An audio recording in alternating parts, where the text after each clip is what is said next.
මොරටු විශ්වවිද්‍යාලයේ එකට සයන්ස් කරලා මැත්ස් කරලා මොරටු ගියාම එක පන්තියේ යාළුවෝ දෙන්න එකෙක් වැටෙනවා ඉංජිනේරි පීඨයට. අර ගිරව් දෙන්න වැටෙනවා වගේ. අරක වැටෙනවා NDT.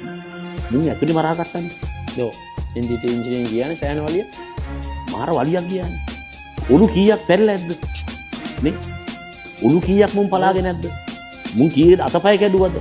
මේ එක කැම්පස් එකේ එකට ඉගෙන ගත්තේ උන් බෙදුවා. මේ බෙදීම් කරපෙවුන්ටයි කනපැලෙන්න ගහන්නේ. දැන් ඇත්තටම ආර්ට් කරනකොට ඒගොල්ලෝ ටිකක් අඩු රිසල්ට් එකක් අරන් ආර්ට් කරන්නේ. මැත්ස් සයන්ස් කරන අය වැඩි රිසල්ට් එකක් අරන් මැත්ස් සයන්ස් කරන්නේ. ওই දෙකම බැරි අය කොමර්ස් ටෙක්නොලොජි තෝරගන්නවා කියලා එහෙම දෙයක් නෑ කොහොමද? 9 years ගත්ත ළමයි ඉන්නවා ටෙක්නොලොජි කරන අය. මැත්ස් සයන්ස් කරන්නත් තිබ්බනේ. කලා විෂය ධාරාවක ඉගෙන ගන්නකොට අපි ඒ කාලේ මගේ නම තියෙන්නේ 18 දෙනෙක් කියන ගෲප් එකේ 18 වෙනියක්. උඩින්ම තියෙන්නේ කවුන්ටි. එකොන්. ඒ කියන්නේ පොඩි එකක් තිබුණ නිකන් සයන්ස් කරන අය ලොකුයි කොමර්ස් ඊළඟට මේ අර මත තිබුණා නිකන් මෙන්න මේ වගේ ආර්ට් පහළටම දාලා අඩු කුඩේ විෂයන් මේවා. සහ නිකන් F3ක් ගත්තත් සයන්ස් කාර්යයක් නම් හොඳයි නිකන් නේ.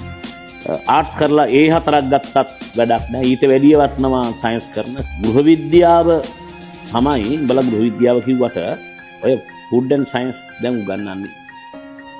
ෆුඩ් ඇන්ඩ් නියුට්‍රිෂන් තියෙන එතන. මහා දියුණු මට්ටමේ තියෙන නිසා කිසි විෂයකට බාල නෑ. දෙවෙනිත් නෑ. බාලත් නෑ දෙවෙනිත්.